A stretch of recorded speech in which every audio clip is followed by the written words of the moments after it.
You ask Tiger to solve. This deals with linear equations with one unknown. The final result is x equals -9. Let's solve it step by step. Group all constants on the right side of the equation. Subtract 10 from both sides.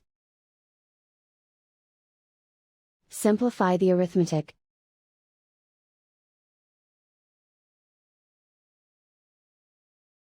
Isolate the x. Divide both sides by 4. Simplify the fraction. Find the greatest common factor of the numerator and denominator. Factor out and cancel the greatest common factor. And so the final result is x equals -9.